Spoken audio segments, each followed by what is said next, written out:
Hey everybody, welcome back to my yard full of half-finished projects and junk I still need to sort out and get rid of. I got a beautiful day for it anyway, about 60 degrees and sunny. I have moved my Jeep a little bit, and in today's video I am going to be assembling a purchase from Harbor Freight the other day. I picked this up on a whim on their 12 days of Christmas sale. This is the 10 by 20 foot portable car canopy, and it was on sale for 89 bucks, I think, marked down from like 149 or something like that. I'm going to put the camera down and put it on time lapse. I think the first thing worthy of note as you're unpacking it is everything is numbered, but it looks like almost looks like somebody wrote the numbers on with a felt pen, because they're all different. Maybe it's stamped on and just got smeared, but it doesn't matter, but I just find it curious.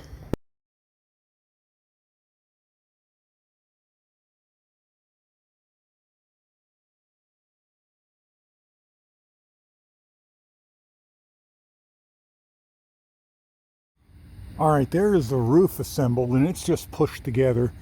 I know some of the other videos, people are putting self-tapper screws at each of the joints. I don't know if I'm going to do that till it's necessary. I can't imagine it would hurt anything, but let's try it without it first.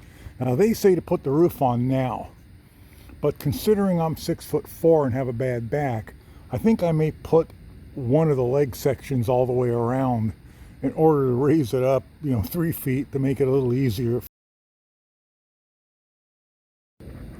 So I'm starting to think maybe the screws are a necessity. I don't know how tight the cover pulls everything together, but it does come apart pretty easily. Most of these joints barely slip together. They're not really tight. You don't have to hammer them anything. 36 self-tappers in place. I haven't run that many self-tappers in one day since I built that thing.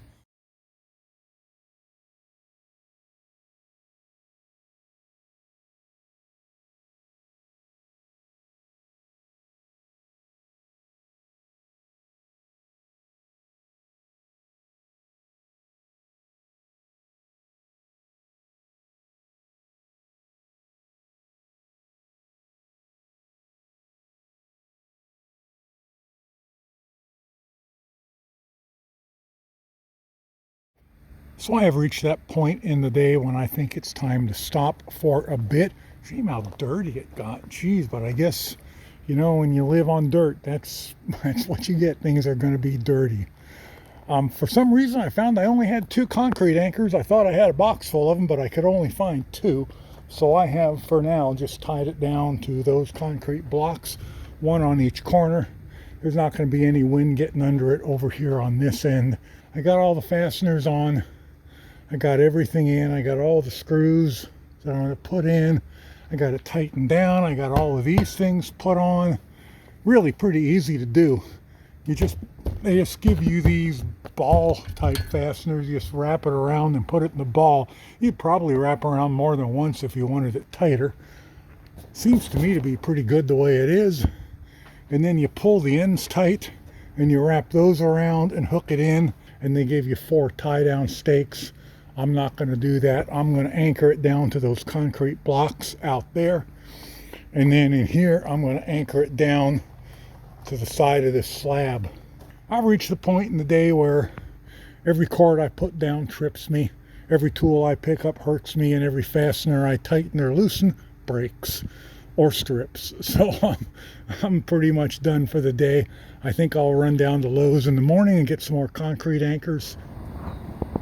So there it is, all put up, and it's a little bit breezy out today. It was 20 degrees warmer this morning when I got up than yesterday, and that warm air is bringing in a little bit of extra wind, but I think I'm doing pretty good.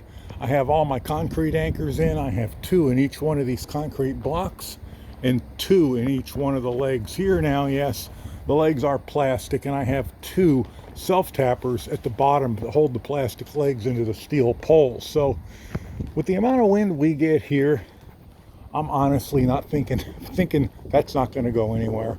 So until I see it do something weird, I think that's what I'm sticking with. And as to how long I expect this to last, honestly, They say the top is UV protected or UV resistant, but people who say UV resistant aren't really counting on what the UV is like in the desert. So if it lasts through to the end of next summer, I'll call that acceptable. If it lasts any longer than that, I'll be really happy. I don't know if Harbor Freight sells a replacement cover for this. I expect they do. Vevor has one. I've seen them as low as 39 bucks. So, and of course this is Arizona, so the steel poles will last forever here. Let's get the Jeep back under it and let's see how it looks with that there. So there you go. That's what it looks like with a CJ7 in it. Obviously, if your vehicle is longer, it's going to take up more space in it, but I have lots and lots of room in the front, as you can see. So a lot of room for this stuff that we want to keep and might want protected a little bit. It's about 11 a.m. out, but it's December. It's 4 days before Christmas, or not more, it's a week before Christmas. And you see the sun stays pretty low in the sky. Even at 11 a.m. it sits pretty low over to the south of me, so it's not going to provide a lot of shade in the winter. But in the summer, when the sun's more directly overhead, I think it'll make a much bigger difference. Anyway, my opinion of this is, if this was 150 bucks, I would question whether or not I would spend that for it. It is definitely light duty.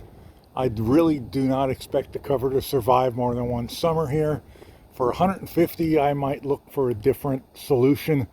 For 89 bucks, man, I don't think it can be beaten for $89, which is what I paid for it on one of the Christmas Day sales.